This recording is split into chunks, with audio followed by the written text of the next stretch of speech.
Chinese are ruling the Chinese land. Japan is ruled by Japanese. England is governed by Englishmen.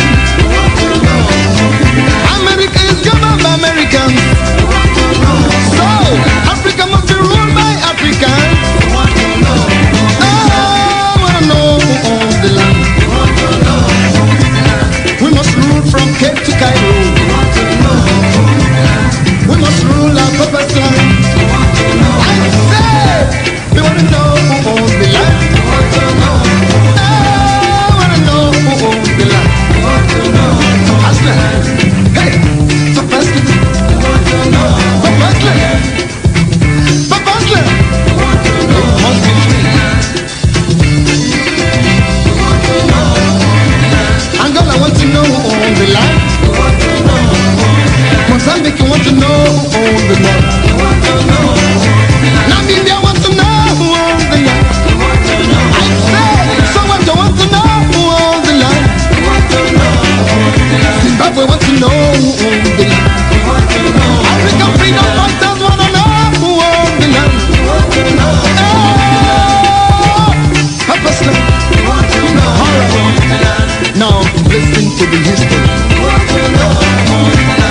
Ewo.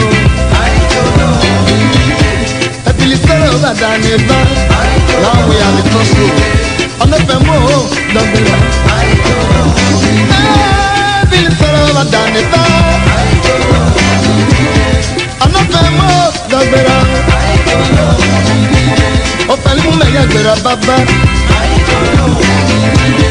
Ofali mu Jesu nyaraka. Ofali mu Zizanya betonye. Omije. Omije. Ojemeno dem na bogise. Ofali mu ojemeno dem na bogiso.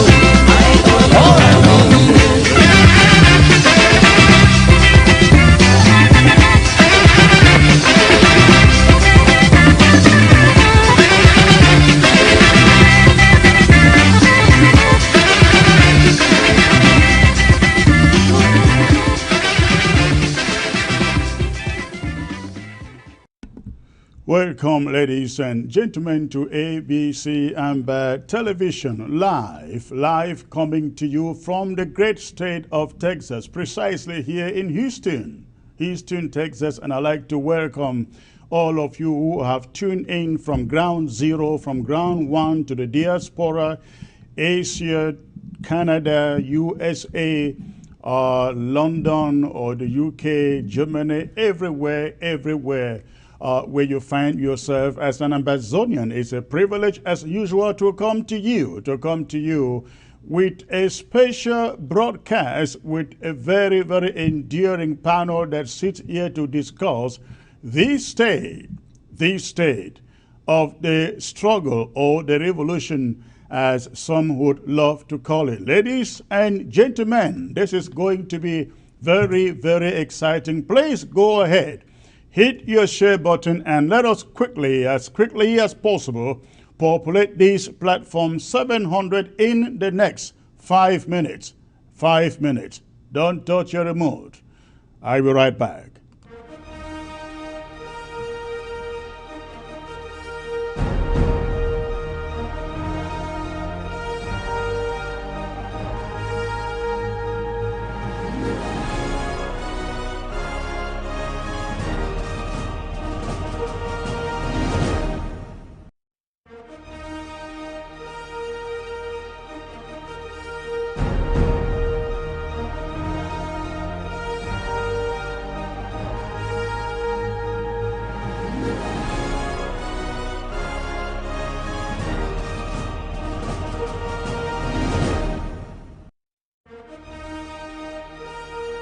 Against inflation, 100% guarantees that you will not lose your money, has tax-free growth and distribution, the ability to take an interest-free loan, avoids probate, provides creditor protection, guarantees your family that your income will be replaced should you die, helps you protect yourself financially against chronic, critical, and terminal illness, and of course allows you to take money anytime for any reason at any age without a tax penalty. You need only as little as $50 to invest per month. Contact Irene Fombo. Tel 513-5014-177 or send an email to irenenpmsn@gmail.com.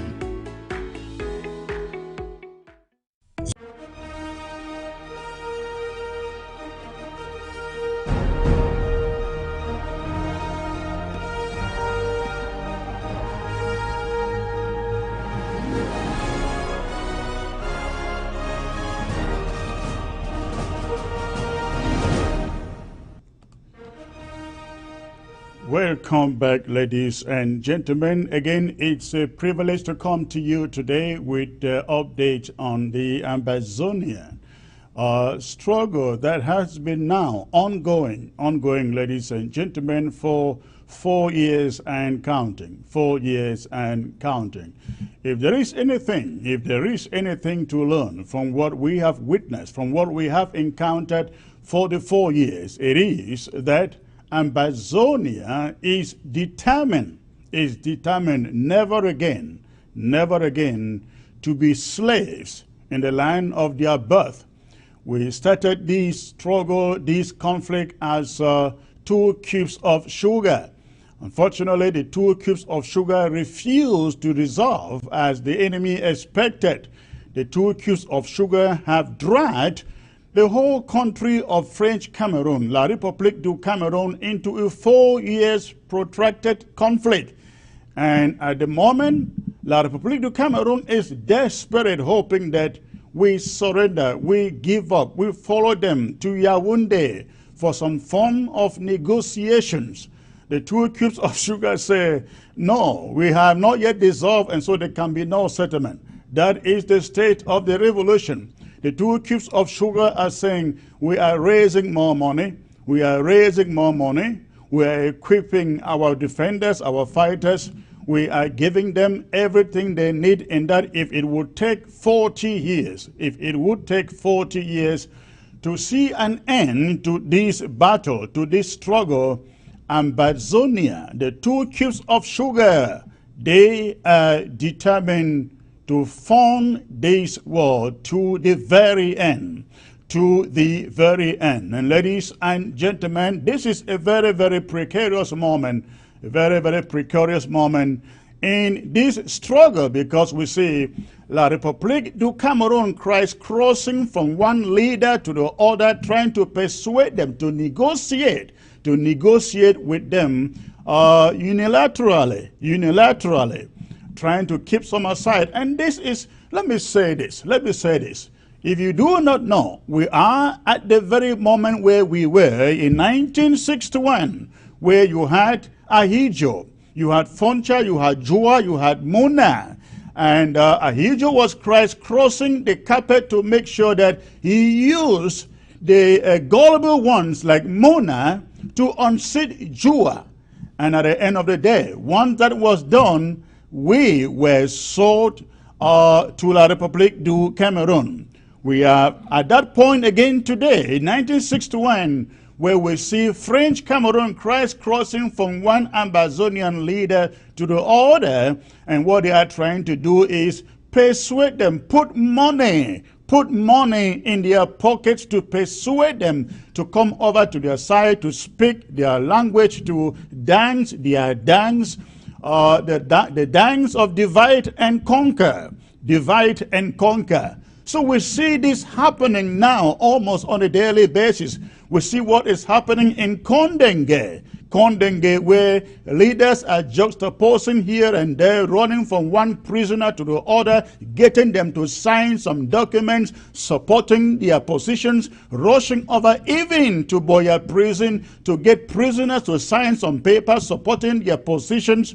I am going to come to this in the course of the broadcast.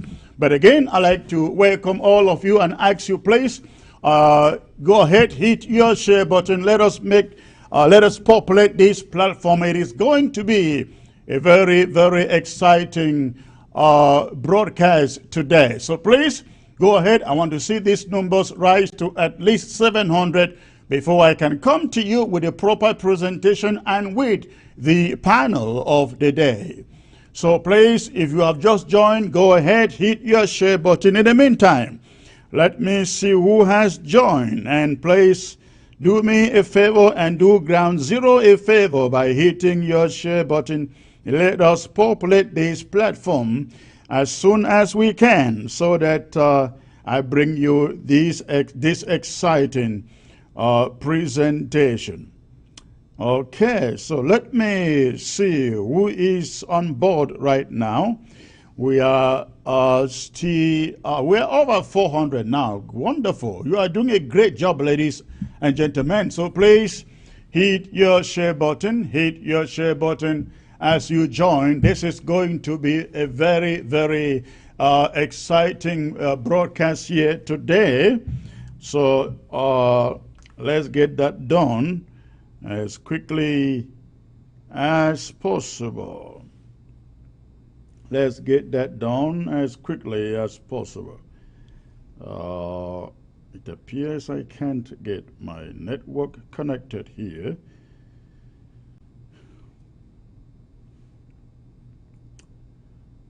All right.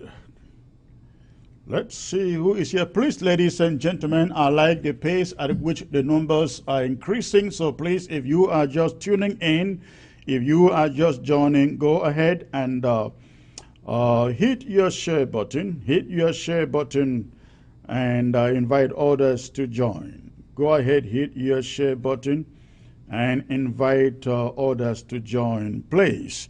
And this is what I'm going to do today. After the broadcast, if we still have a little time, I'm going to open the phone lines. I'm going to open the phone lines to take a few calls, especially for those of you who are tuned in from ground zero.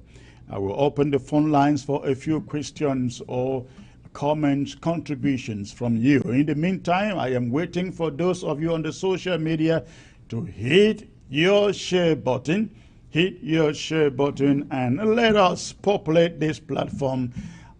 Please, the numbers are slowing now. Not yet 500 by now. We should have hit 500 and above. So please, if you have just joined, go ahead, hit your share button. And let me commence with the broadcast. Let me see who is joining here. Destiny, New Country. I see you. Eleni, Revel, thank you. Thank you for joining. Hit your share button, ladies and gentlemen. Hit your share button as you join. All right. I see Tanyi, Akenji, Awa Mwege. Hi all. Ambazonia, okay. I see also Gib Buril. Gentlemen, I don't read. My eyes are not very good now. I don't know what I'm getting really old this way to the extent I can't read so well again. But I can see Mbube, Ewange. I see Larry Cooper. I see Wemba Paul. Okay. Please hit your share button. Hit your share button. If you are just joining the broadcast, I'm going to be talking about a number of issues today. Again, the panel and myself, we're going to be talking about the effect of this war. The effect of this war on the women, children, families on ground zero. And of course, we also shall be talking about this current push, I should put it that way, the push by French Cameroon to get a ceasefire by all means without going to the negotiation table. We're going to examine what they are doing, what they are trying to extract from the prisoners in Condé. We're going to talk about Reconstruction, so-called, and of course, negotiations proper. And again, today is a very special panel. It's a very special panel. I brought to you mothers, and I mean Ambazonian mothers to come and tell us what they feel about this struggle, the way we are running it, the way we are managing it, and their opinion on the way La République du Cameroon has also been running this war. I think it is a wonderful thing to hear what the women, especially, they are not just women, they are mothers, what they have to say. So I shall have them showing up in a few minutes. The moment you fill the screen, you saturate the screen with a required number of 700, over 500 to go, less than 200 to go, ladies and gentlemen. If you have just joined, go ahead and hit your share button. And while you're doing so, let me remind you, every one of you, we are rounding up. We are rounding up Amber War Draft, an exercise that we launched about going to 2 months now, or a month, and at the moment we have raised close, if not a little over $2 million, a little over $2 million for the prosecution of this war. And take note, That fundraiser is to prosecute the war only for this year. That is good enough, only for this year. In the coming years, we will keep on doing the fundraiser, the war drive, until we have permanently conquered or taken back our territory, our capital, our people, and everything that belongs to us that has been stolen by La République du Cameroon. So that is what we've done so far. This week is going to be the week of Boyo. Sunday will be the week for Boyo County. And I want to believe that the great people of Boyo out there, the great county of Bobe Ngomjua, will show up in their numbers, and they won't want to take last at all. They won't want to take last in this fun drive. So please, this weekend, Sunday, we are having Boyo County Drive, and every Ambazonian should turn out to fraternize with our great men and women, great Ambazonians in Boyo County. Again, the drive is Sunday, and we look forward to seeing you, and we look forward for Boyo County presenting a marvelous drive as Ambazonians come to fraternize with you. Boyo has, I think, if I'm not mistaken, I think they have 5 LGAs. Please correct me if I'm wrong. I have never been there. But I know of Fundong, I know of Njinekom. I read about them, I hear about them. Fundong in Njinekom. Which other popular place again in Fundong that I know? Yes, Com is another place. I don't know the difference between Fundong, Njinekom, and Com, but I know they are all in Boyo County. Boyo County has some great people in this revolution. I'm talking of men like Intumfo in Bo Herbert. I actually understand that there's going to be a basket for him out there. I am trying to get him to come on ABC to tell me a little bit about Boyo, and I'm hoping I can get him to come on tomorrow, ladies and gentlemen. And let me remind you, I have an exclusive guest that I shall be bringing to you all the way from Ground Zero tomorrow on this set. And then next week, you cannot miss next week, ladies and gentlemen. I have some incredible exclusive guests that shall be with me on ABC starting Monday. So please mark your calendar. Ladies and gentlemen, the numbers are still growing quite slowly. I really thought by now, I think it's more than 5 minutes I got here. We're just about almost hitting 600. Please, do me a favor. Hit your share button. If you have just joined, send it to WhatsApp, send it to Instagram, send it to Telegram, every social media platform you can find. Send it to, so that I don't keep you waiting any longer. And while you are doing so, ladies and gentlemen, let me come to you with this update coming from Ground Zero. Remember, I call this every time the state of the struggle. The state of the struggle. Over the week, lots and lots of information has been coming to us from Ground Zero about what is happening on Ground Zero. And let me start with a ghost town. We realize there is a concerted effort in Fako County by the senior Colonial divisional officer, the mayor, the Colonial mayors in Tico, in Victoria, in Motengene, in Boya. Of course, Moyoka is a no-go area. They tried installing a senior, their mayor yesterday. It went really bad. It went really bad. Everybody should hashtag congratulations to the restoration fighters in Moyoka.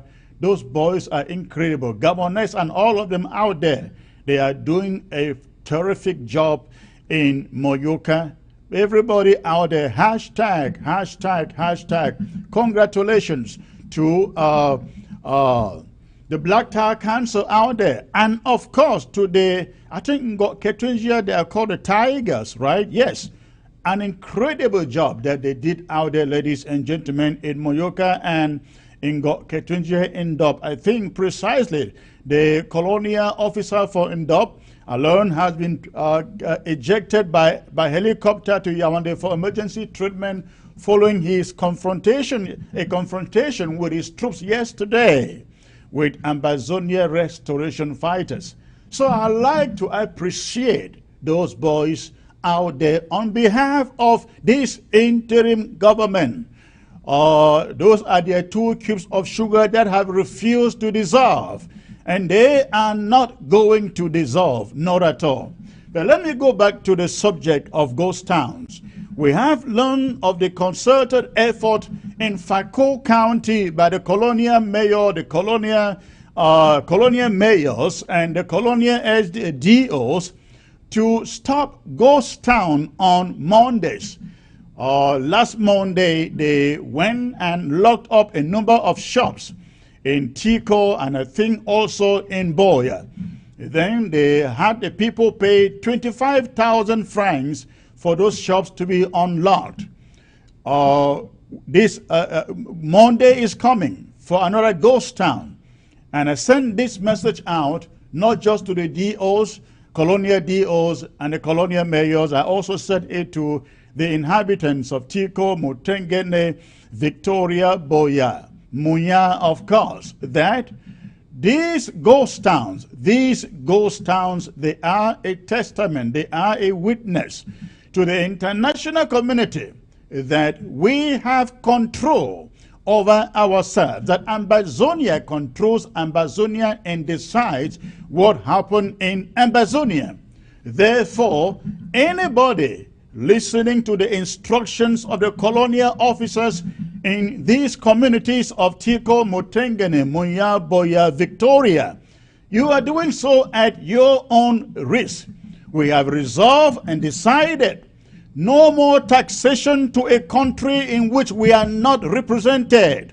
No more taxation of any form, ladies and gentlemen, to a country in which we are not represented. We have never been represented in their parliament. We have never been represented in their senate. Remember, they handpicked everybody in those caricature houses, so-called parliament and senate. And so, we are passing a warning to every Ambazonian in Tico, in Mutengene, in Muya, in Boya, in Victoria. Stay home. Stay home. Stay home. On Monday, ghost town. Stay home on Monday, ghost town. And of course, the other warning, the severe warning, goes to the colonial mayors and the DOs. Sirs, I remind you, Patrick Ekema thought he was invincible. Patrick Ekema thought he was untouchable. But all of a sudden, he has become history. The guy in Ketunjia, the colonial DO in Ketunjia, lifted in Yaoundé by helicopter, thought he was invincible. He went down shutting people's shops, shutting down people's shops. Where is he now? It will take the grace of God for him to recover from the injuries from Indab. So you can go on, do whatever you want to do. I'm referring to the divisional officers and the mayors. You can go on in Tico, in Mutengene and Boya, do whatever, force the people to do what you want them to do. But I can assure you, as the proverb goes, 90 days for the thief, one day for the owner. We will get you. We will come after you one by one. This is a revolution. This is war. And we are not sparing anyone who is an enabler in Ambazonia. There is a message I thought to bring to you. All right, ladies and gentlemen, we have hit over 700 already, and at this moment, I'd like to introduce to you the my panel for the day.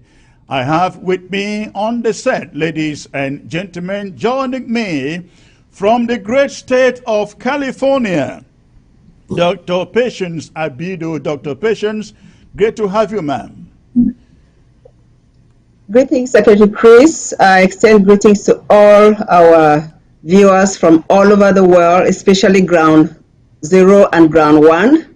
It's a pleasure to be here today. Thank you. Thank you. Let me move to Barrister Ann Tayuka. It's a pleasure having you, ma'am. Oh, your volume is turned off. Your volume is apparently turned off.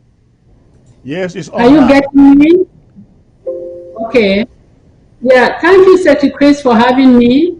It's a pleasure, coming online to share whatever we will have to share with our people. Greetings to the viewers all over the world, especially Ground One. Thank you. Thank you for joining. And I also have joining the panel our sister joining me from the great state of California too, Alice Gay. I guess Alice is is it what did I call it? Certifying nurse. What is the title? I am a teacher. I'm not a nurse. Oh, you are a teacher. Oh, okay. Yeah. All right. Thank you for the correction. Nice to have you here, ma'am. Thank you. And I just want to take this opportunity to give a shout out to our people from Ground. All right. You are free over there. I hope we have a good connection with you. All right. Let me start with Barrister Ann over there. You have been in this struggle for quite a long time, and you left for La République du Cameroun, where you practice law, moved over to the U.S. Because of this conflict, and for 4 years, we have seen pain on Ground Zero. We have seen suffering on Ground Zero. We have seen killings, uncountable killings on Ground Zero. And women in particular bear the most brunt out of this war. Whenever there is war, women suffer the most. Unfortunately, we don't know when this is going to be over. But I'd like you to send a message to the women on Ground Zero. What can you tell them? What advice, what counsel can you pass to them, Barrister Ann? Thank you again, Secretary Chris. Whenever this subject comes up, my heart really aches, my heart bleeds, and at times, I have sleepless nights, just imagining what our people are going through and seeing what our people are going through. We see the pictures, we get the news when they call us, and so on and so forth. It's more than pathetic. It's more than pathetic. I want to tell our people back there that we feel their pain. The fact that we are out of the country does not mean that we are not feeling what they are going through. Sometimes it's even worse staying out of the country because, you're sleeping, you don't know what you will get up the following day and see in your phone, what message will come to you. I want to tell you just said I've been in this war, this fight for freedom for a long time. Yes, that's a fact. Some of us started the SDF. When we got into the SDF, the goal, the aim was to see our people free. It was to see our people free because we had lived part of freedom. We saw what our country was before joining La République. Even as a young girl, you know, I may say I did not see much, but I saw a reasonable, you know, part of what our society, Southern Cameroon and Bazunia was. So I joined SDF with that hope that we were going to liberate our people. But things did not turn out the way we foresaw, we dreamt. So going back to this issue, this, you know, what our people are going through now, I will say yes, it is not easy. I mean, people, you sleep, you are in your house, your kids are out, you don't know what will happen to them. There are some people, maybe in the northern zone, their children are in the southern zone. They sleep with one ear up, one eye open, because they don't know what news will get to them the following day, and vice versa. Those who have their kids too in the northern zone and in the southern zone. You know, it is really heartbreaking, it's heart-wrenching what is happening in our country. But I want to encourage our people that nothing lasts forever. Nothing lasts forever. We are going to be free. And not long from now, it's going to happen. All what we encourage all of us, all of them, to do is be patient and keep hope alive. Let them just keep hope alive.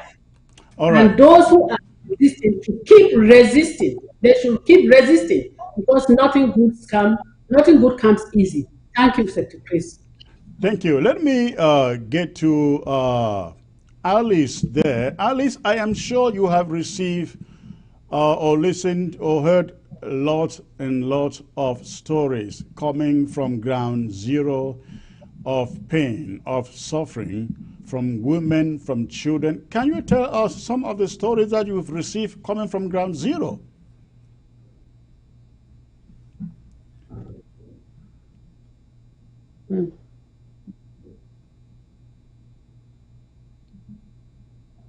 Break your heart, give you sleepless nights. The one that I couldn't sleep about is when the one about baby matter. A little baby of how many months old got shot in the head. And then I was told about another story where a baby, the mother was frying puff puff or doing something with hot oil. So when the army came, she ran away, thinking that, well, not even thinking that harm could be done to a child. But they got the baby and dropped that baby in a pot of boiling oil. That's what horrendous. And then when I think about stories of young women in bushes, they have to take the backs of trees or leaves to use as sanitary towels. It is horrible. The fact that people cannot even sleep in their homes, the rapes, the fact that children, young girls are now being used as sex slaves, some prostituting themselves in order to make ends meet. They don't even have a place to sleep, to stay. It's horrible. It's horrible, Chris. There are so many of such stories that it's even not easy to tell you everything that we've heard.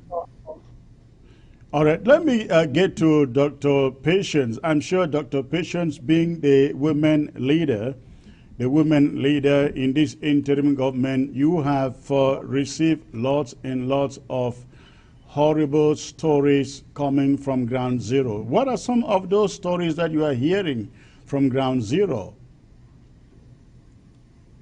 Greetings one more time. Can you hear me? Yes, please. 515.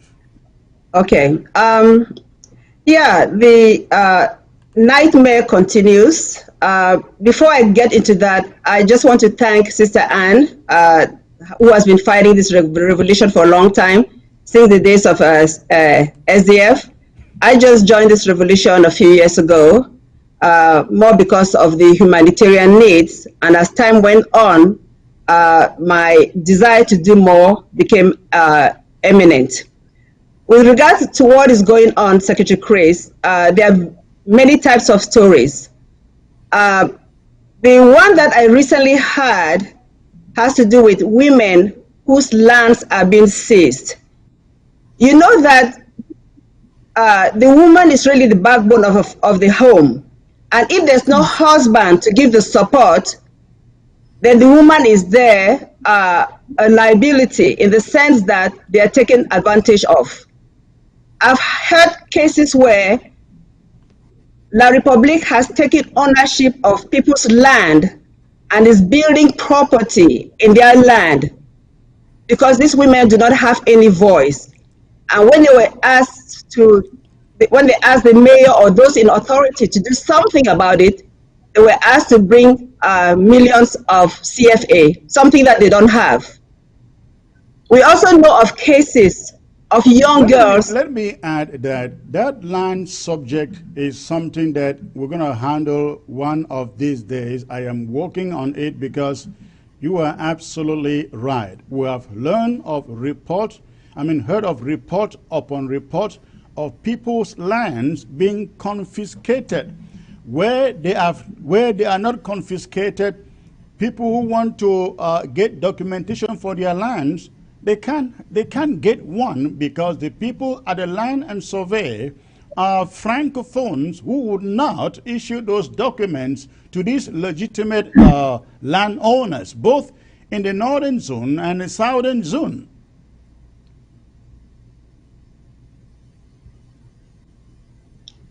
Sir Chris, we lost your volume. Okay. Oh, you didn't hear me? No, I heard most of you just towards the tail part. Right. No, I was just saying that we are working on that land story because we've heard the story again and again of people's lands either being confiscated or where they have land, they cannot get land certificates because the people who issued those certificates, the francophones in Boya, in Bamenda, would not issue those certificates. Yeah. Yeah, the reason I brought that up is because these are women that are more vulnerable. Their men are either dead because of the war, or the young boys that they had as sons are afraid to stay home and take over the property. So the women are being abused. They take their land, they build property on their land, and these women have no right, they have no voice. Then there are cases of kids, because we know that they cannot go to school, these young girls are raped. One of my co-panelists already mentioned this. I'd like for all men to think of women as their sisters or mothers or daughters, and think about this violation of their body. How would you feel to know that your sister or your daughter or your mother has been violated? How will you feel? So these are one of the problems with this war that women are facing and young girls are facing. Of course, our young kids that are not going to school, who are the future of our nation, are not getting educated. They're not getting the love that they need to be in an enduring home. You know, in a home, you have can you get me?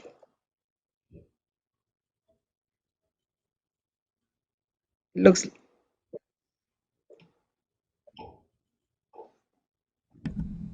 All right, let me get to Barrister Anne. Barrister Anne, I have no doubt you have seen this, you have heard these stories of land confiscations and inability of Ambazonians to have land certificates for their property. Can you tell us what you know? Well, Secretary Chris, that is always the tactic of a slave master. You know, what La think has been trying to do, or what has they have been doing to us is, they are practicing, slavery. They've enslaved us for all these years. And what is slavery? You take somebody, you take the property, you take their property, you own it, you do whatever thing you want to do with that property. It's painful. It's so painful to hear all these stories about our people, to see what our people are going through.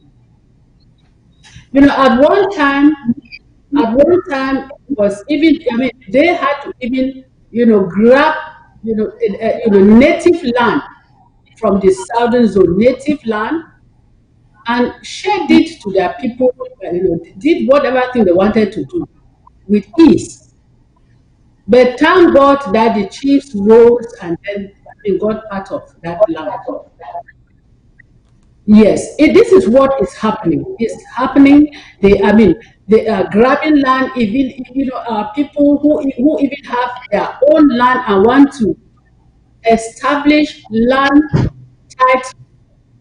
They frustrate the deal. They frustrate the activity, because they want that if somebody does not have a land title to his land, eventually they can turn around and grab it or steal it. I call it steal it, or take it the way they want. So it is what is happening, and it is just terrible. It's just terrible. So most of our people have just lost their land like that. Some have been pushed to the peripheries, to the hillside, to the hinterlands, where they never even wish to be there. Some there are some people who they just come and declare that their property or their land is not exploited, and for that reason they have to give up the land. For example, if the land is closer to the road, they have to give up this land, for those who can develop the land. And in most cases, they don't even compensate the owners of the land. They just grab it and then give it to their family members, to their friends, to their lovers, to their, just the way they want to see, what they want to do, they do it with the land. So this thing of land grabbing and so on, we are so versed with it. We know what has been happening and things like that. But as I said, it's going to come to an end. Those who have grabbed people's land, those who have taken land unjustly and so on, those colonial administrators and so on, they wasted their time, because nobody is above the law. When we get back, we establish our autonomy, our full autonomy over our nation. All these issues will be looked into and the matter settled for good. Thank you, Secretary. Thank you. Let me get to Alice there. Alice is a teacher, but we have a problem. We have a problem, and I think if anything should be an encouragement for us to continue fighting this war, it is some of these issues like the land issue. Isn't it the reason, Alice, why we must continue prosecuting this war until we get to the expected end? Because if we do not,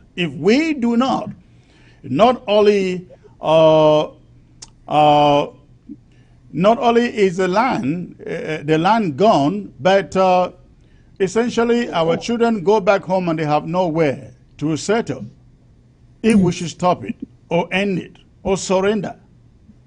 Oh, Secretary Chris, stopping, ending, surrendering it is not a topic of discussion at this time. Because if you ask me, I would tell those that are thinking, even some Southern Cameroonians that have decided to take sides with La République du Cameroon, believing that it will be more advantageous for them, perhaps, if we remain with La République. And for them to know that Ambazonia is gone and is gone for good. I just want to encourage everybody to go ahead and draft, because this drafting that we are doing right now is the final answer. It is the final answer to the problems that we're having.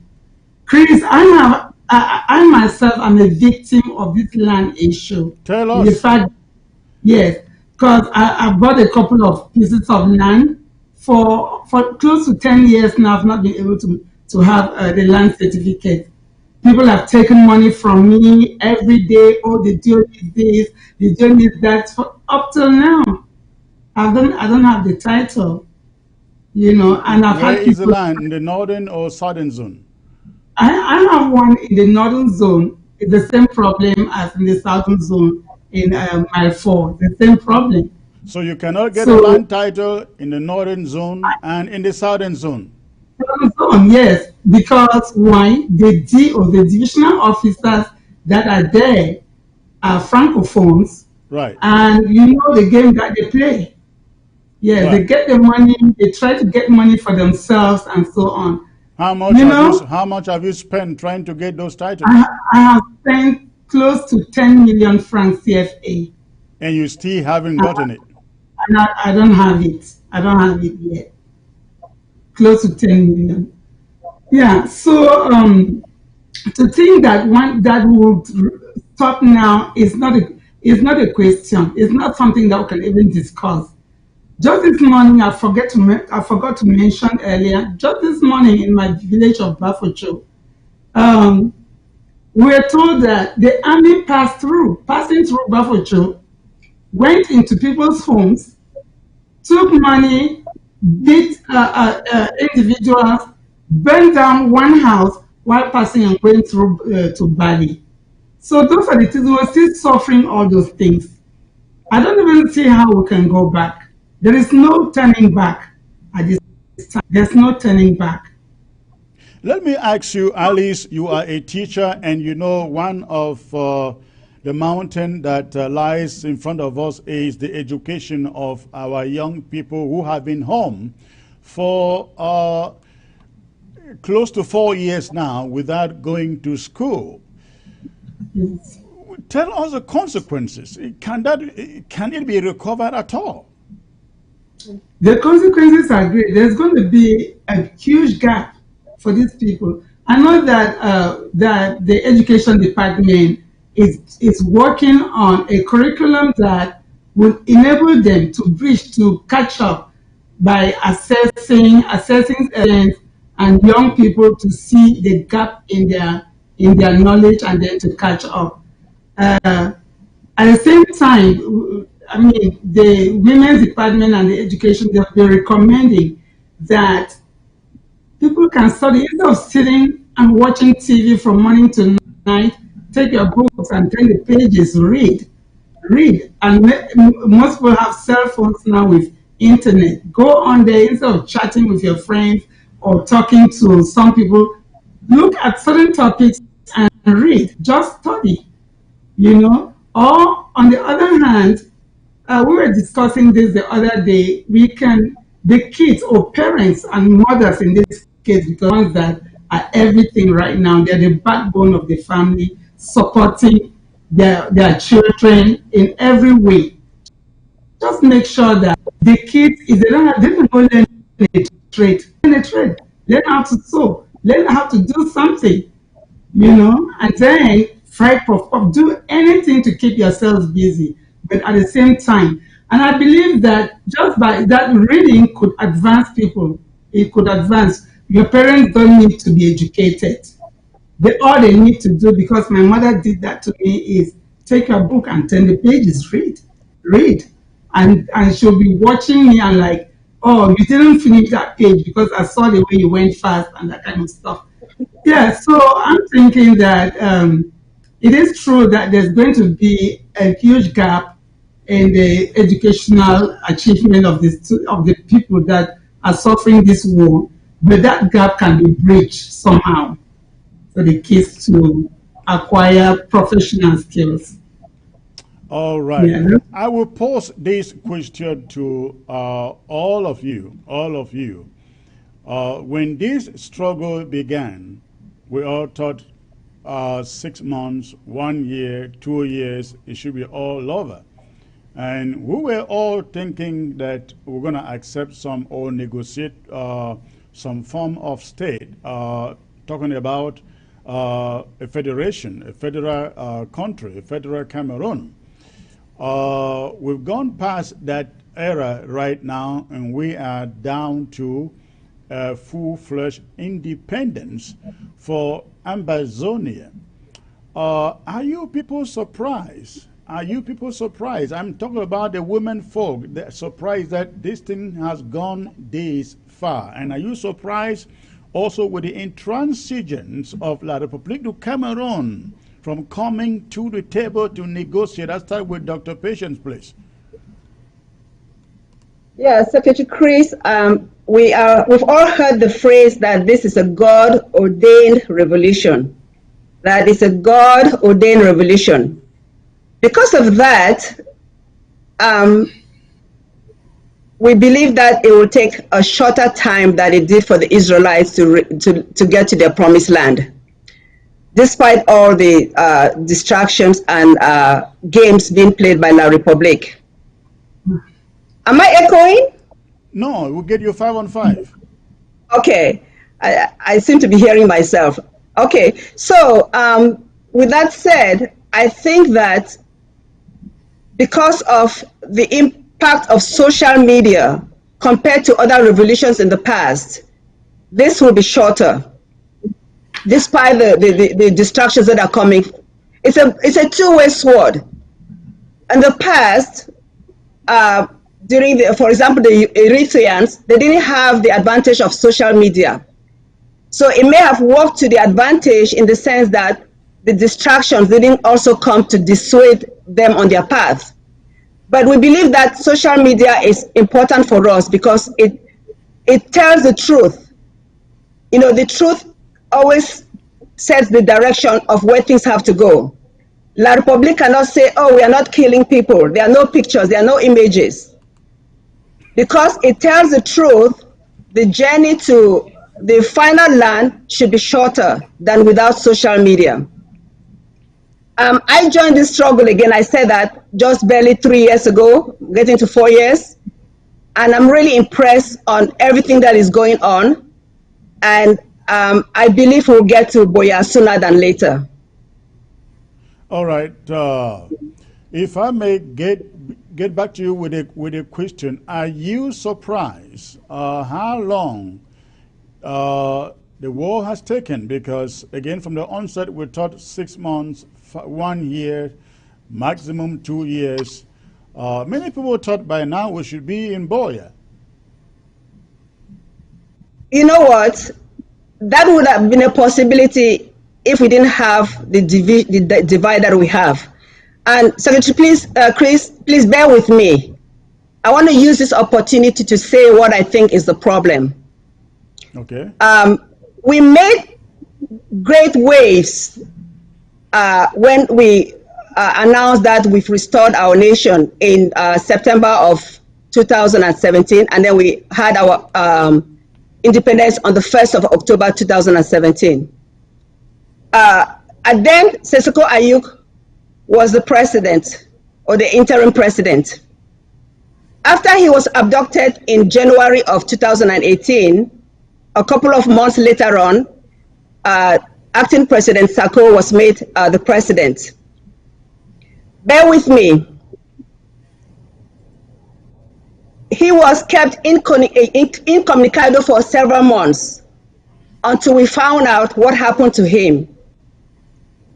He was released and he started communicating with people in the outside. He was communicating with also then our President Sako, and we thought they were working together, which would have been the case.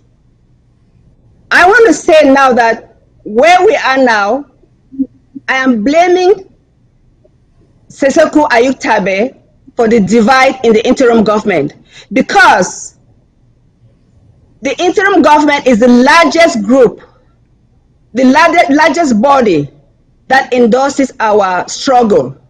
And for him to have caused a divide, he is a problem why we have this war taking longer.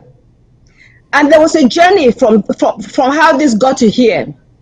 Remember, APNC started right at the end of 2018. Right.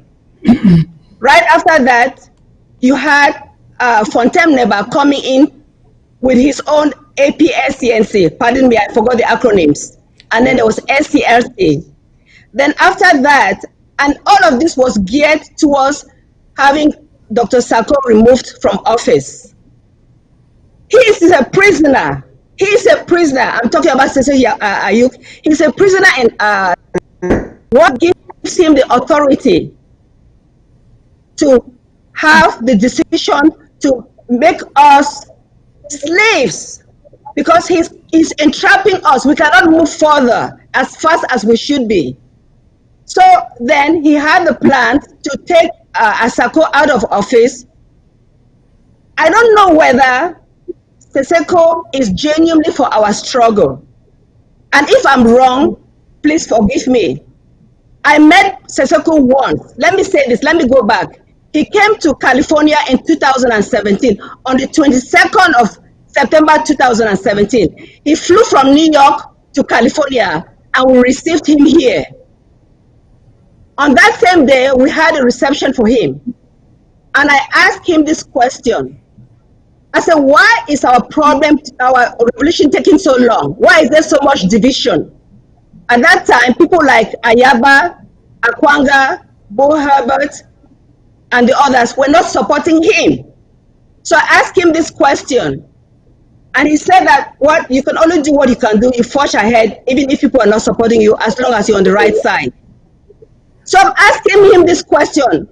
How does it come that he, of all people, is the one that cannot bring a division, is bringing division right now? Because he has caused this interim government to split into two. I know that the majority of people are supporting Dr. Asako. I know that. It is a fact. The draft is a proof of that. But because of what he's doing, La Republic is using him to have the international community do that. I'm sorry, I'm just getting hold it there. We will come back to that, but let me get to Barrister Anne and Alice and see if they share the same opinion with you, because I think this is laying the foundation of going into our discussion on the ceasefire and on negotiation. So, Barrister Anne, do you have the same opinion as Dr. Patience that we are divided thanks to Sisiko breaking up from the interim government and forming another group? Thank you, Secretary Chris. I'm so happy to be on this panel this day to air my views regarding this issue of Siseko Ayuk Tabe and this revolution and the issue of divide and so on. Yeah, before I go to really analyze a few things, I want to tell everybody, those listening, that look, in every struggle, there are people who work contrary. But naturally, if you stand for the truth will always prevail. Those who want to see this struggle collapse, I want to give them this message. They are wasting their time.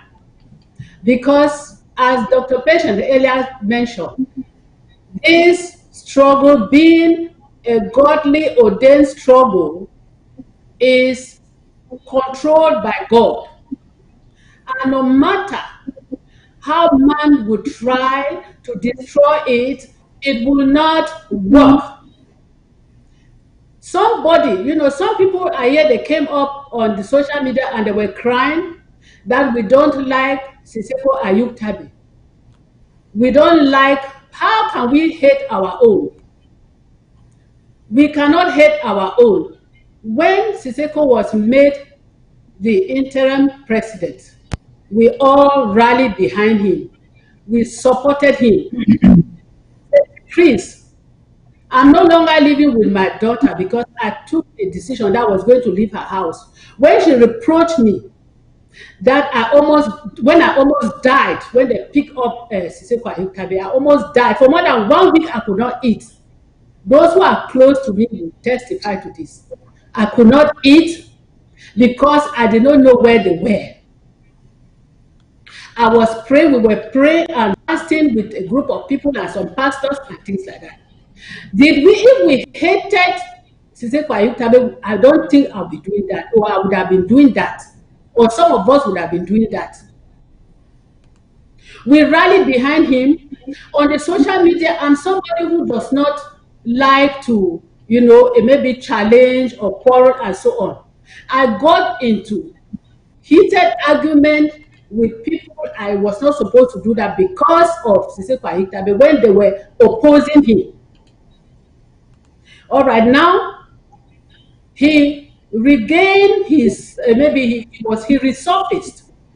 He resurfaced thanks to the brave brother, Barrister Fruso, who stood his ground to say that they were, they were released, or they were brought out to public view.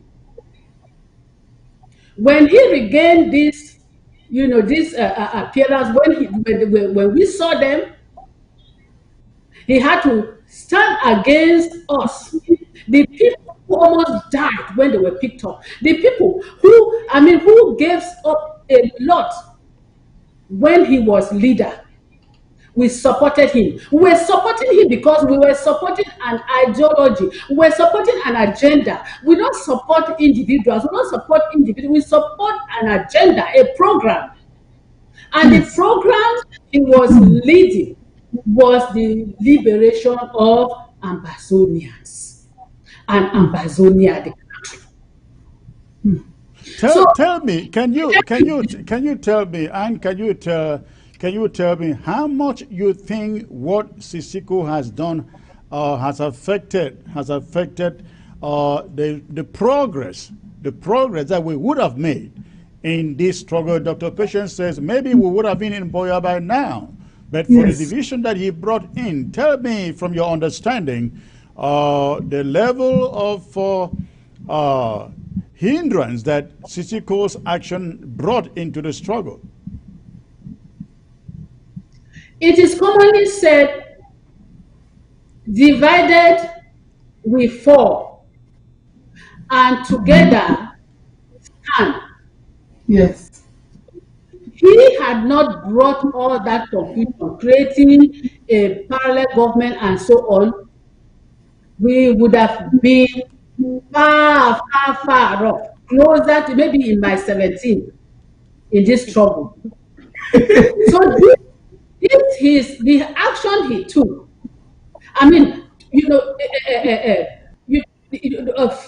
froze this our advancement. So we cannot say what he did not have an impact on this revolution. It had a great impact. It had a thunderous impact.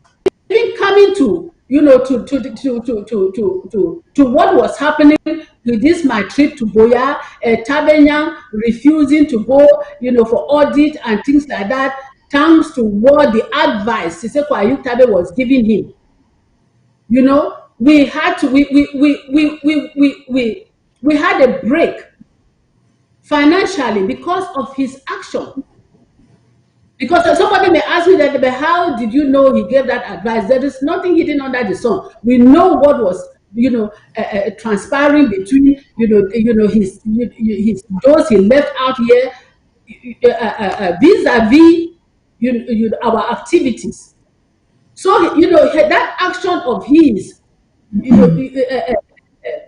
frustrated this revolution to a very, very great level. It frustrated this revolution. But as we are saying that the revolution is God ordained, sometimes some of these challenges are even a blessing. They are even a blessing because You imagine some of these people, like this cabinet, director of treasury and things like that, the financial secretary, or what, secretary of finance and things like that. If people like this, dictators, swindlers, went with a bunch to the land of freedom, you imagine how we live, what will happen to us. I think it would have been worse than even that. So it is instead a blessing in disguise what he has done, but what his action has caused us a lot of setback vis-a-vis the advancement of this struggle. Thank you.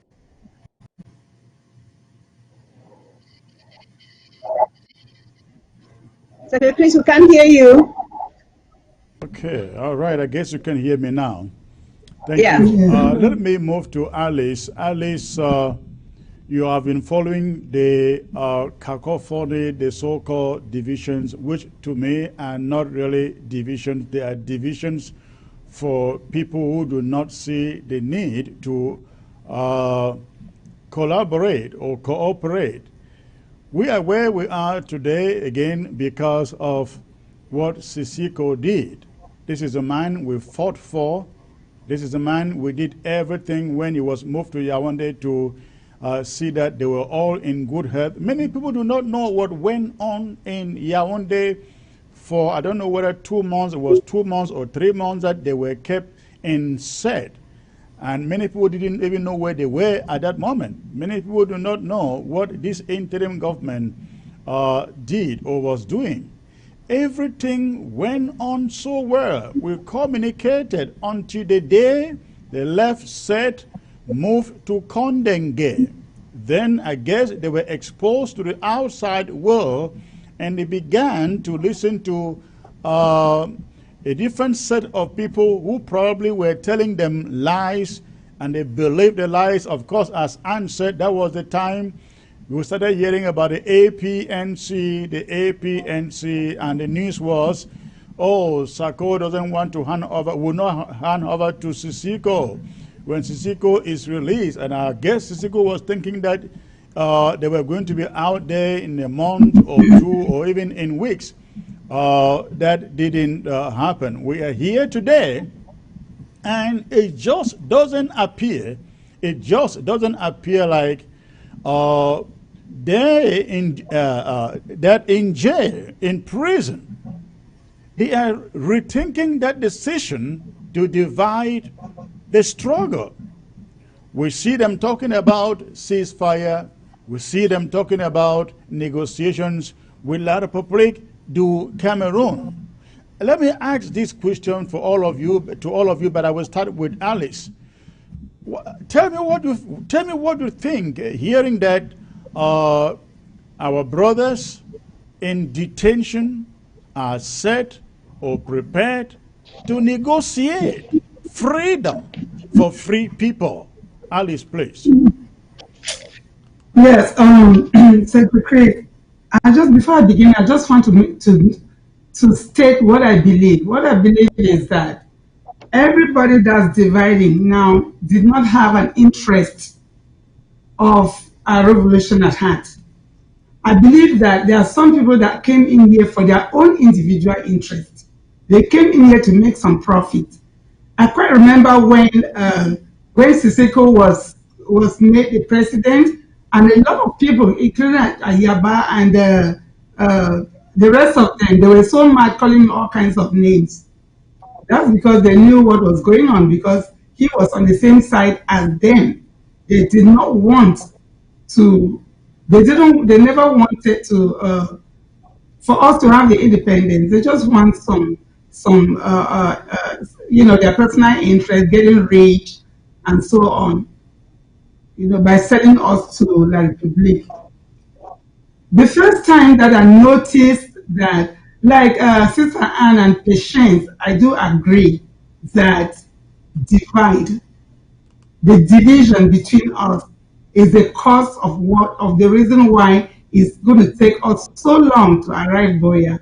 We could have been in mile 17 already, as Anne said, but we are not yet there. We are going to be there anyway.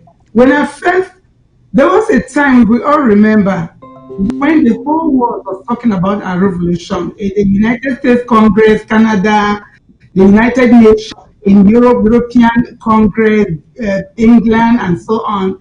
And that's the time we were expecting that something good was going to come, something was going to pop out of this, and then there was going to be a decision. But guess what happened? Siseko got up at that time and said, "Oh, the interim government they were gonna have." He started a new government. Why would anybody? Yeah, I remember we were having a protest rally at the United Nations in New York when the news came that he had formed his own government from Condengue. Yeah, that was the craziest thing ever. Just at the time when we're seeing the success coming, he came in, which means that he never ever wanted for us to be independent. And it is not surprise. just because he wants to be president, but because he never wanted. He wants to stay with La Republique. I don't know if he owes them and he wants them to take part of the debt or not put it or something. I don't know. I don't know. In the same light, we are doing this draft right now, and it's coming out very successful. He just got up and said, "Oh, ceasefire for COVID." Ceasefire. I'm like, what is ceasefire for COVID? Where did he come out of that? I'm sorry, I'm not cutting you short there, but he is not only doing ceasefire for COVID. This is what is going on, which I forgot to mention when I came on. After their meeting with La République du Cameroon agents in Yaoundé, they went back into prison and put together some documents, took it over to prisoners in the central prison and the principal prison in Condengue to endorse. And I learned they were being told, the prisoners in those detention centers were being told, if you should endorse these 4 points that Siseko has put out there, the United Nations is going to make sure that all of you are freed. Now, they have also gone to Boya. We are receiving messages. I spoke with some prisoners in Boya prison today, and they were telling us two guys, they call it Che Conrad and Penn Terence, they also brought these documents to them in the Boya prison. And they were trying to lobby the prisoners inside Boya prison to also sign that document saying that they support Siseko's 4 points or Siseko's ceasefire and negotiations. They are being told if they sign it and endorse and encrypt their names into it, the United Nations will get them free. Now, we have also learned that they are trying to build an army on the ground. Siseko is trying to build an army on the ground. Of course, we know they are not going to build an army. He's not building an army because La République, this is what will happen, ladies and gentlemen. La République du Cameroon will give them an army on the ground and they will call it Siseko's army. That army will be French Cameroon army dressed and looking like every other Ambazonia fighter out there. They will dress in rags so that they are recognized or identified as Ambazonian fighters. But they will be French Cameroon soldiers. They will be French Cameroon soldiers in rags. So this is what is going to happen. They will then call for a ceasefire. When they call for a ceasefire, the so-called Siseko's army will lay down arms. They will put down their arms, and then La République will say, the separatists have laid down their arms. Their leader has asked them to lay down their arms, and they laid down their arms. And the international community, now all this is being crafted so that to present Siseko as the leader of the revolution. This is what is in the pipeline. This is why they are doing this, getting prisoners to sign documents, getting some of the irrelevant activists that we know out here and some other groups to put on some army on the ground. Ambazonians, listen to me. When you begin to see a strange army, strange fighters on the ground, know that they are French Cameroon army transformed to look like Ambazonia fighters, and they will say we are Sisiko boys. In fact, very soon you will start seeing videos and hearing audios of some fighters referring to themselves as Sisiko's army. When you hear that, do not forget what I'm telling you today. It's a setup. It's a setup by La République du Cameroun. Unfortunately, this is being done in collaboration with Sisiko and his team behind bars. But this is how far these guys will go to destroy this revolution. I don't want to use the word destroy because I know they will not, they cannot destroy it. Not when some of us are still here. That will never, ever happen. But this is the foundation for this ceasefire. I want to ask the three of you, when you heard that they were meeting with La République du Cameroun to discuss a ceasefire and giving this their 4 points, tell me how you felt as women. Dr. Patience. Okay, let me start by just giving some dates that will relate to why what they are doing makes no sense. On the 23rd of March, that's when Secretary General Antonio Guterres appealed for a global ceasefire to combat COVID-19. So that was done on the 23rd of this month, 23rd of March of this year. On April 2nd, there was a resolution adopted by the General Assembly of the United Nations called Resolution 74/270, asking for global solidarity to fight the coronavirus. On June 24th, United Nations member states and other observers signed this global request, and you had 170 signatures or signatories. Yes. Mind you, La République did not sign it. Correct. And remember again, this is to fight COVID-19. Okay. On July 1st, just a couple of weeks ago, Resolution 2532 by the Security General Council was put on to support the appeal for the COVID-19 that was requested by Antonio Guterres. So now there's a Resolution 2532 for this. Okay. Then we go to La République. Even before that, on the 29th of June, I'm going to read this. Jeremiah Damney, who is a vice president for the other IG, pardon me to use that, said that, and I quote, "The UN Secretary General recently called for a ceasefire in the ongoing conflict in the southern Cameroons.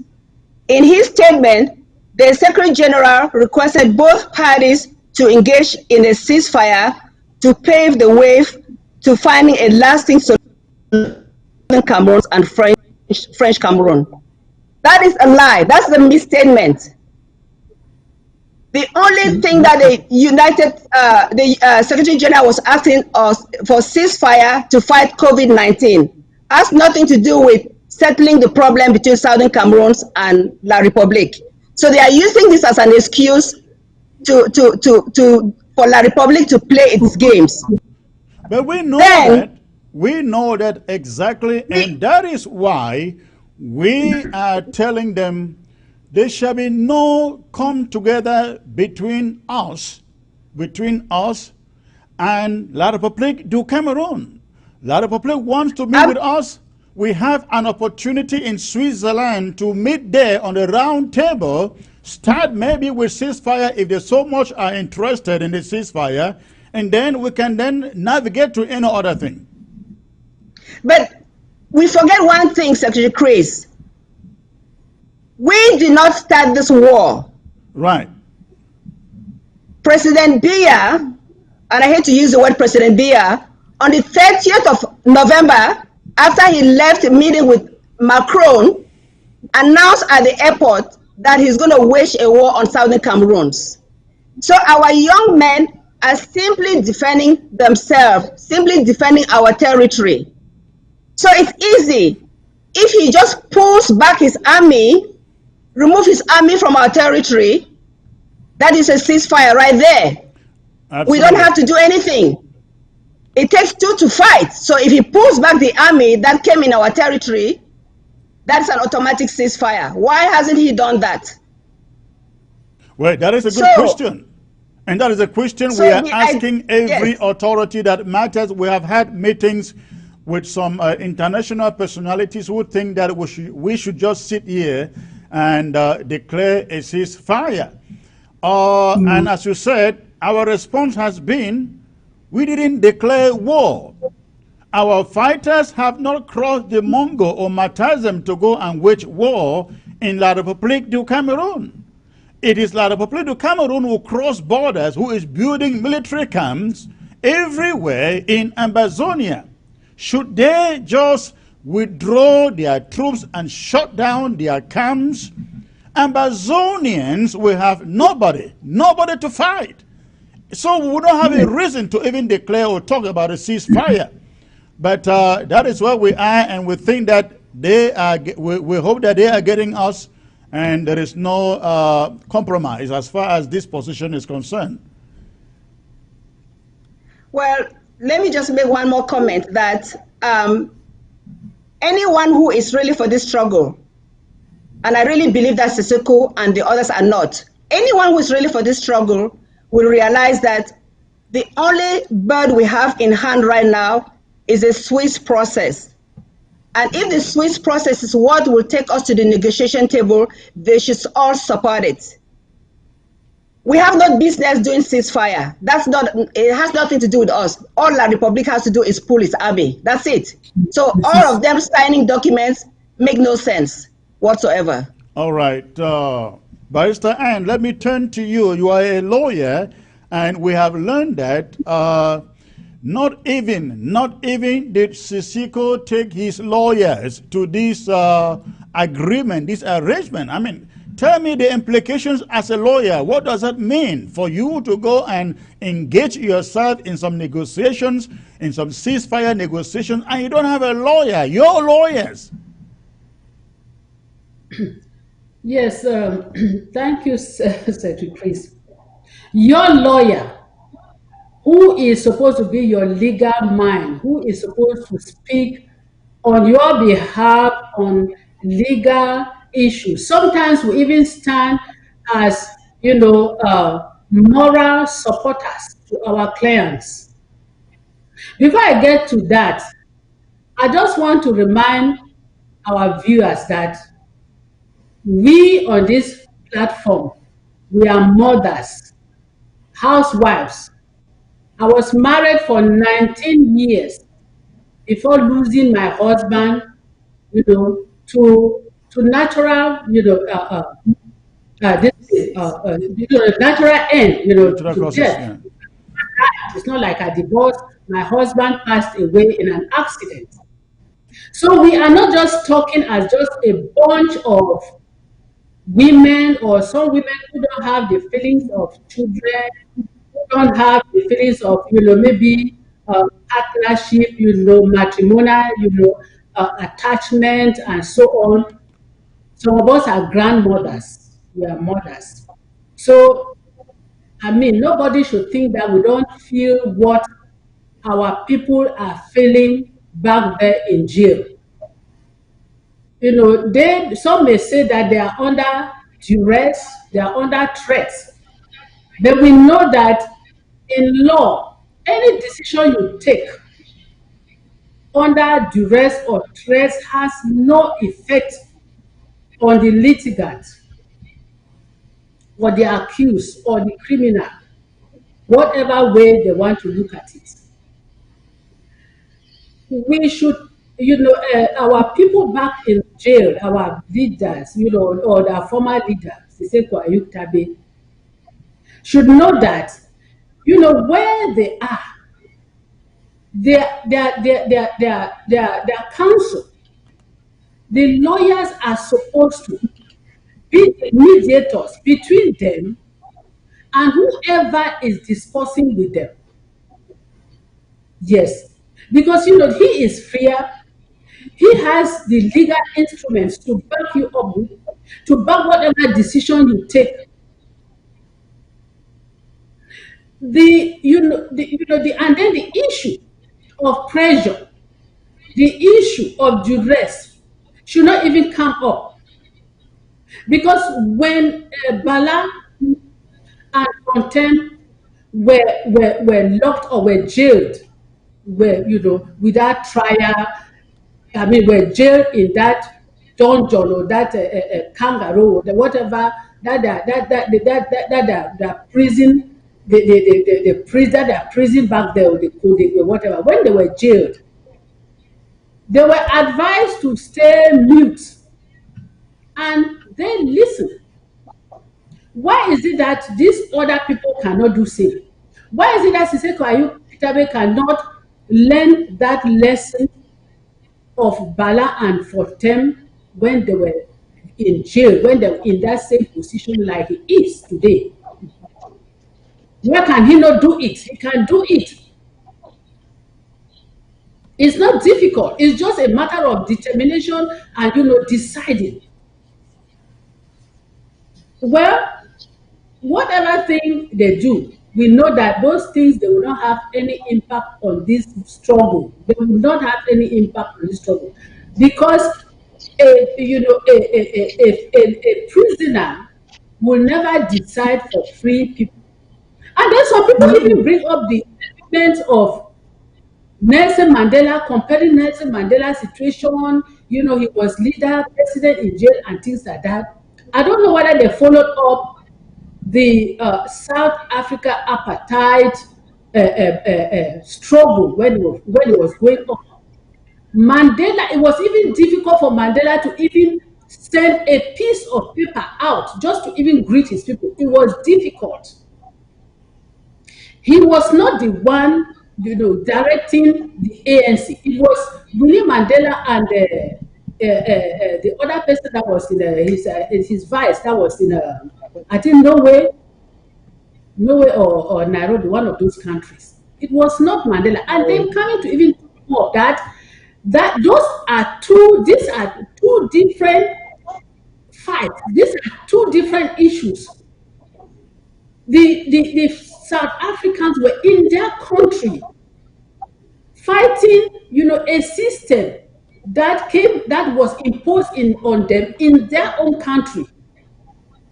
But we are fighting to set out an intruder, a slave master that has decided to enslave us, to rule us without any, without any legal binding.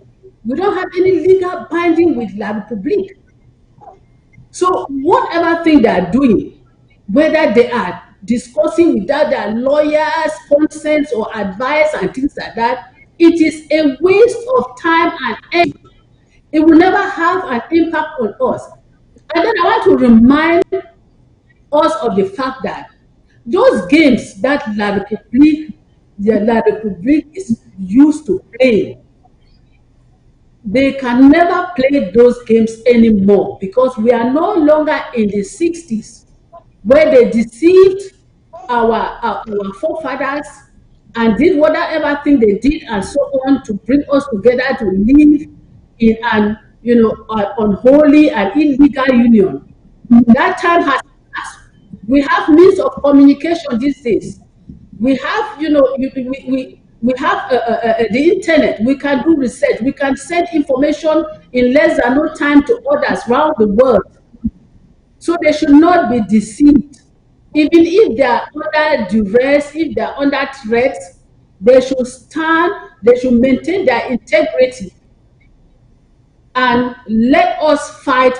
The day they come out, they create their political parties and then contest for whatever position or whatever position they want in the country. But for now, what they are doing is a waste of energy and time. And then those who are supporting them outside, I would tell them that it is shameful.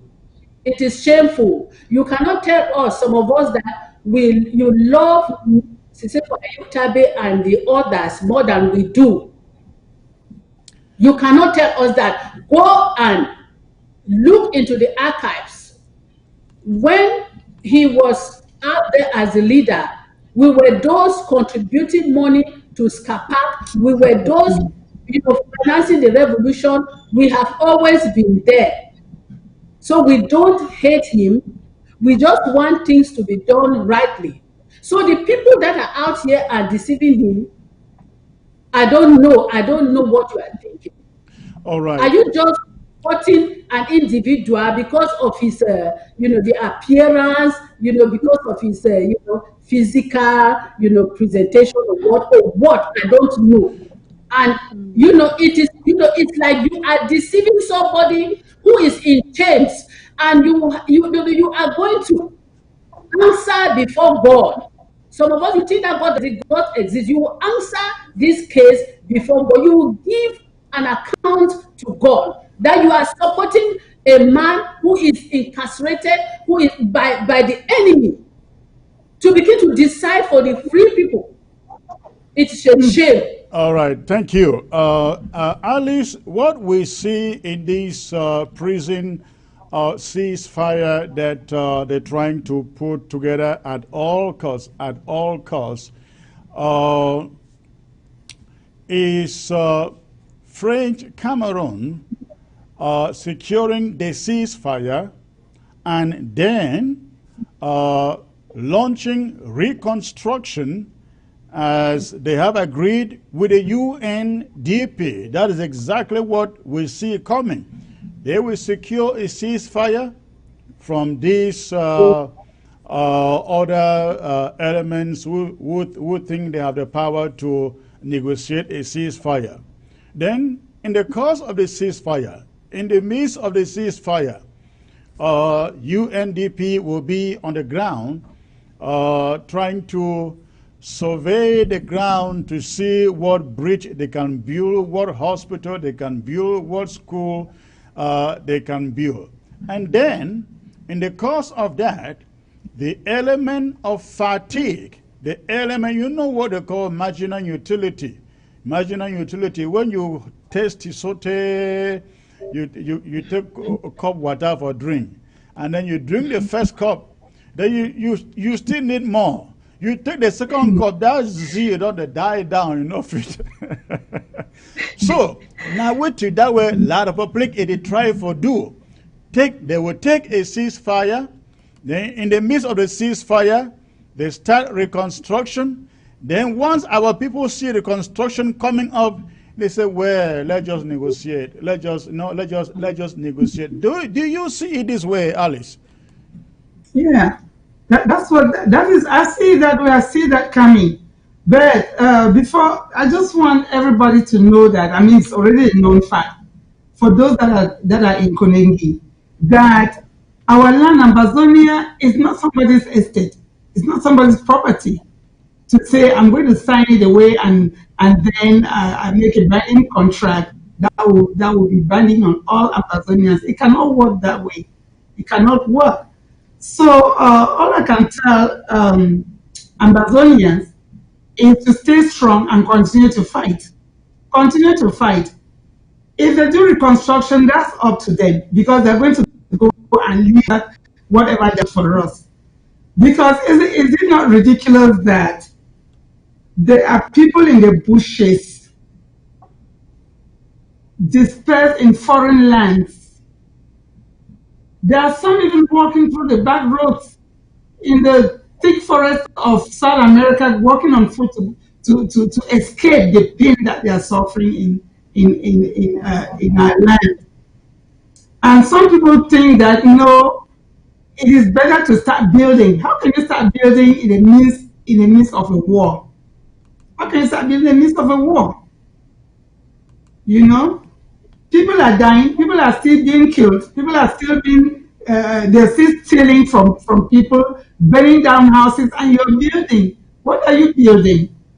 So for those that think that they can support the people in Kolengi, I don't want to call them some names like Kabal as I hear they call them. You think you can support them just because they are your friends or some you have common interest? That is not going to take us. It's not going to make this war to stop because we are on a fast train. It's moving, and then we can all see by our draft that's going on now until we get to Boya. It's not going to stop. Let them build whatever they want to build. There will not be that effect that you're talking. They will build and they will leave what they've built and go. We'll come and fix it. Thank Wait you. to act. Thank you. I will ask all of you, lady, to speak to the suffering women and families on ground zero. If you were standing before them, what would you tell them? I started with Dr. Patience. Let me just start with Alice while she's still here. If you met our suffering mothers, our sisters, our children who are watching right now on ground zero, what will you tell them? Yes. So I just want to tell our mothers, our sisters, and our children and grandchildren that have been running from left to right, hiding here and there, mothers not being able to feed their children, not sure of if you sleep in your homes, they're going to take you out and shoot you and so on. All we can tell you is that there is a light at the end of the tunnel. It's going to happen. We just want you to stay strong, be firm. Mothers, being who you are very resilient. Mothers are resilient. Mothers are able to take and nourish the family and educate them even. So stay strong because very soon and very soon, we're going to have that lovely independence, that beautiful Amazonia that we all dream for. Yes, that's all I'm going to tell you. Thank you. Dr. Patience. Well, the first thing I want to do is thank them. I've always said that, and I look back to October 1st, 2017, when they all came out. That visual picture is so endearing because it shows their resolve. Yeah, we are here in the diaspora and we are just overwhelmed and excited that they have this stamina to do what they are doing. Because without them, we will not be where we are. So I want to first say thank you. Secondly, I want to say that I know it's tough. There is no planning of your life. Life is not as what it used to be, where you have your regular church, you go to church on Sundays, you have time with your family, you've lost loved ones, you've lost your children. You know, the most important thing for every parent is for their child to be happy, and you cannot ensure that for your children. That is very painful. But I say that there is always pain before there's joy. And Yes. that as long as there's a God, which we all know there's a God, we will see the promised land. They may not be there when we get there. I may not be there when we get there. But this journey is so important that all of us will be remembered. There will be a monument in Boya for all those who have gone ahead of us because of this trouble. So I just tell them to be brave, persevere. Those of us who are able to continue fighting will continue fighting in the diaspora. And secondly, for them to not support anybody who is not supporting our revolution.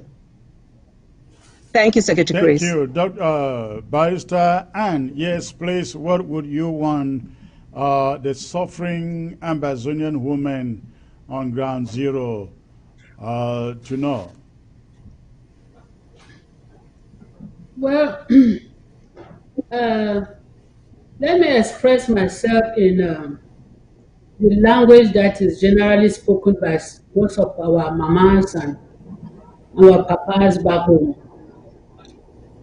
Well, we people back for country, when I don't suffer plenty. Some of una not fit go for farm.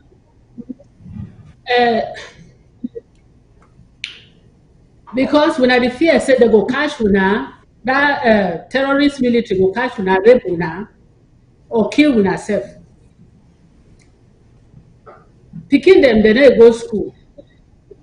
And when I the ask, and when I had the hearts for inside. Because when I the ask and say this picking the way we don't born and so they're supposed to go school, they come out tomorrow, they get work, then they support we. Now wait till they happen. The papa, they don't be frustrated because even the business is what they be do. They not go out for business. Because some people, they the one go out, they go shoot them, kill them. The one that they're there for bush, the one that they're there for exile. They don't burn una houses. They don't do all those things for una. But at the one time when I want encourage una, we all with the talk, so we had be connected. With the one tell una say, all this thing it will come stop. Nothing it will last forever. We can't get back this country because they will go school, they will catch up and things like that. And when I go still go on with our business, they will set up financial institutions where they will give una loans, they will give una support una financially, make una set up una businesses. That said, the one the way the things say they never go school, they know how they go do. I want to tell when I say, even at my age, where I don't pass 60 years, I dey still study. I be first, like Sister Alice, I be first start my career like a trained teacher. I be go teacher's training. When I be go teach, I did bring all this, not be for both, but for encourage una, my picking them, my brothers and my sisters them. Say not it never be lost. I be the teach so I dey go university, I dey read law. And then I finish before I get into the legal practice. So make una know say as Dr. Patient don't talk, when I encourage ourselves to study for house.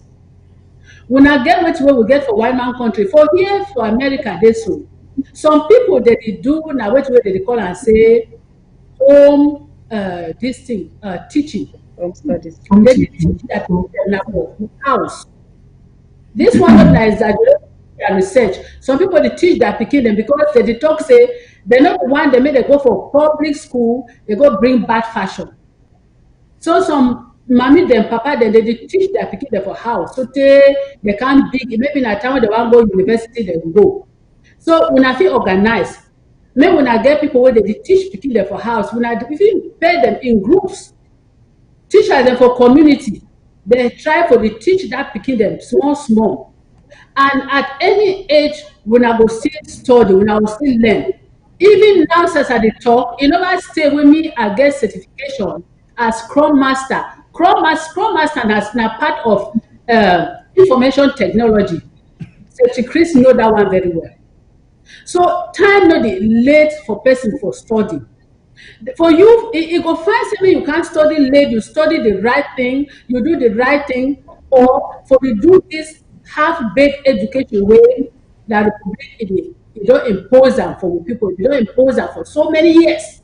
Now, which one way you go prefer? Education where you go study, you go abroad, you not even defend yourself very well. Now, which one you go choose? You go find some more people. We hold tight prayers, hold tight, we resist, we defend ourselves, we see say we get back our country. Then the confusion is whether they're for outside. We not stop that madness because you know go take we anywhere. We not stop it. Thank you. The country will be free, and we now get a case to answer before the people. You have a case to answer before your people. All what you are doing like that, don't think that is going scot-free. People are taking note. People are taking note, and you have a case to answer before them. Thank you very much, Secretary. Thank you. We have 7 minutes to go before we go. 7 minutes before we go. I will open the phone lines for only ground zero calls. Only ground zero calls, because I think this message is meant for ground zero. But before you call, make sure that you turn down the volume of your television set, please. Before you call, make sure you turn down the volume of your television set, so you can go ahead and make the call. Most of you have the phone lines out there. Go ahead and make the call. We have 6 minutes. 6 minutes to go, so the luckiest person's call comes through. But while we are waiting for the call, I will ask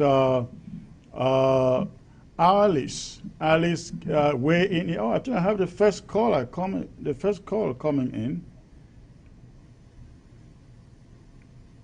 Okay. I think we missed that caller. All right. Let me see again. If it has to be from ground zero. If not ground zero, we can't take it. All right. Hello, sir. Hello. Yes, sir. Good evening, sir. Good evening, sir. Good evening. This is from Ground Zero, Victoria. Victoria, Ground Zero. Okay. How? What is your question or your comment? So you have 50 seconds. Hello. Hello. All right, that's a poor connection there. We can't take the call. Let's try the other callers. All right, Ground Zero. Hello, sir. Yeah, this is Ground Zero, sir. Where are you calling from, please, on Ground Zero? I'm calling from Victoria, Queen Victoria's City. Oh, okay. I guess this is Victoria's Day. All right, so what is your comment or question, sir? Yeah, my comment is this. I am very convinced that the problem of those spoilers and all those people making noise have convinced our dear Sissoko, because they want to benefit behind him, because of they feel that the IG that is out there and working very hard, it is going to be have an advantage, political advantage when they reach power. So some of the people are greedy and they want to be occupying positions. They are fearing that they will lose out. Even those scammers, most of those guys are scammers as well. So I'm sorry for how our dear Sissoko has fallen into this trap. It's very unfortunate. I hope that he will learn. I know him personally. So he's a nice guy, but I don't know why he has allowed himself to fall into this terrible situation. All right. We pray that, yes, we pray that he should be reasonable and come out of this situation, because all of us, people are at Ground Zero, they are reading all what is going on. Right. Many people in the bushes as well are also following everything. So I'm thankful Amazonians are not foolish. They are not 1961 Amazonians. They are people who are very educated. I'm telling you, I guarantee you, even those who are holding guns and all those things, they are also educated guys there, and women, girls. So we thank you for all your effort, but we pray for our brothers in the jails. I am very certain that if they come out, everything will change. Everything, they will be reasonable and come and join into one little. But the problem is that them come out first. Right. I thank you very much for Thank you. all the women. I also pray that women should come into the fray as time goes on. Thank you very much. Thank you. I hope that he was listening to you, or he is listening to you from Kondenge. If not, at least most of them listening to you from Kondenge. We have 3 minutes to go. In the absence of any other call or caller, I will have the ladies say a word or two from the last speaker, and then we'll call it a day. I'll start with Alice. Okay, like Anne said, never too late. Don't be worried. Don't be afraid. And let me first follow patience and say thank you so much. Thank you for all that you're doing, that this struggle stays alive. What we here in the United States we are doing, we're just thinking that, okay, if we were back home, maybe I would be in the bushes also. So what am I going to do? I have to bring in my own widow's mite, my own financial support to make sure that we prosecute this war, that the struggle stays alive. So, ladies and gentlemen, mami dem, my pikin dem, make una hold heart, make una stay strong as una don stay for these 4 years, because soon and very soon we'll get the land to itself. The Israelites they will stay for 40 years for road, just because of spoilers like the ones the way we get are now. But trust me, for this age of technology, music go out anytime, we know we even make 5 years. We know we make 5 years. All right. Thank you so much. Thank you, Barrister Anne. Yes, I just want to say thank you to my sisters, the panelists that were on this program with us. Thank you, Secretary Chris, for all what you are doing for us. You are a force to reckon with. I mean, thank you so much. God bless you. Our listeners, our people back home, those in the ground 1, ground 2, well, especially ground 0. You know, just keep going. We are here, out here, not because we like to be out here. We are here because, you know, we also have, maybe God decided that we should be here so we can fight in another way. We can, you know, Yes. support this war in another way. The war that they impose on us, the war that La Republique declared on us. Yes, you just know that we are praying for you. We never called for the war. They came and attacked us in our country. They came and attacked us in our land. So just stay focused and just keep hoping for the best. You know, the end, I feel even talk say the end already come. The end don't come. If we see all that confusion, the way, so why did they even fight against themselves? Or they just say the last kick of a dying horse is very deadly. So which way La Republique do now say it is sent out, it is kick na that last kick so. Yes. No one knows say we don't already win this war. That confusion they even bring out for the leaders or people for prison. No one knows say it will come to pass. This confusion they always be when people they struggle. Even for our house, for setup, for family. Not be all man they agree when idea come up. Some people they agree for some ideas, some people they be against. So na natural trend of a human being. When we know say this thing will take long again. All It no right. go last. Yes, it no go last long. It will not say it don't end. We get and someone will get that picture. Whatever thing you decree, it will come to pass. More the decree say we already get that enemy go out of our nation.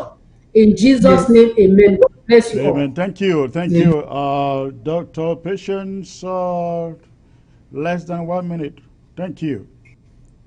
Yeah, I will follow talk for Pigeon also. First of all, I want to thank Ma Alice, Ma Ann, and Secretary Chris for this afternoon or night for Ground Zero. I want to thank all persons for Ground Zero, Ground One, all over the diaspora for listening. I want to give on one hope. Say, when we don't free, we're going to reconstruct our own country because we get a lot of talent. We're going to be when I don't hear small London, we're going to be big London because we'll go plan our own town them. We'll get our own hospitals, our own schools. We get people that when they get good heart. You know, we be good people them. We not get bad fashion. You know, we be trustworthy. We're not going to deal with that all this bribery and corruption. We're going to be a unique country. Now, one thing I want to show now. Secondly, I want to say some person be called for Ground Zero. It says all these people they plan it because of the fears that they know whole position. I want to say, may all we leaders them. They got to take this pledge. They got to take the pledge. Say, Ambazonia must be free. So they go serve, they go support, they go sacrifice for Ambazonia till freedom come. When we don't be free, the people then for Cameroon, for Southern Cameroons, for Ambazonia, they go to decide for who go be our leaders. We're not going to decide. Not be we go decide, now we're not going to decide. So if we get all that kind of mind in mind, so we want free we say first, and people will decide, we'll win this problem in no time. So more will not be selfish. More will not be selfish. And for Seseko Ayuk Tabe, Please stop this insanity. Stop this insanity. Thank you. Thank you. Thank you. Thank all of you for coming in. It was a pleasure having you. I believe for once in a while I will bring you women in to give us your take on the progress of the struggle. Again, you have a great night, and it was a pleasure having all of you to show up here. And ladies and gentlemen, that is all that I have for you tonight. I look forward to coming back to you tomorrow with a very, very exciting interview with a guest coming from Ground Zero. That will be 7 p.m. 7 p.m. Amber time. Again, that will be 7 p.m. Amber time tomorrow. And then next week, Monday, I shall also be having a big panel of special guests, You do not want to miss that. And that will also be 7 p.m. Amber time. Good night. God bless you all.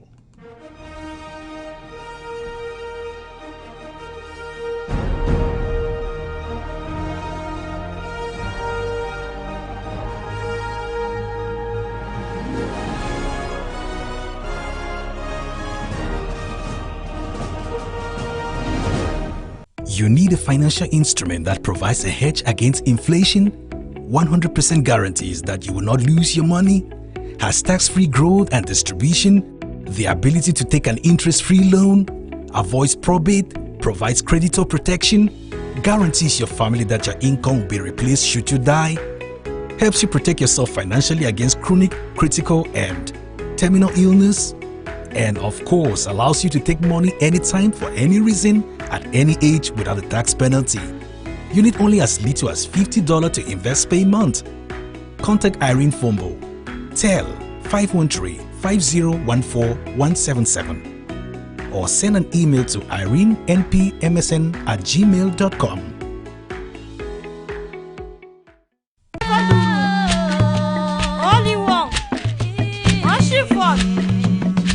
I'm lucky you land. You don't with them. How will you go inside? We do not check. You love me.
Tarmashi Buba Tarla, Tarmashi Kaba Tarla, Tarmashi Sala Tarla, Tarmashi Shimi Tarla, Tenka Elo Tarla, Tarmashi Sala Tarla.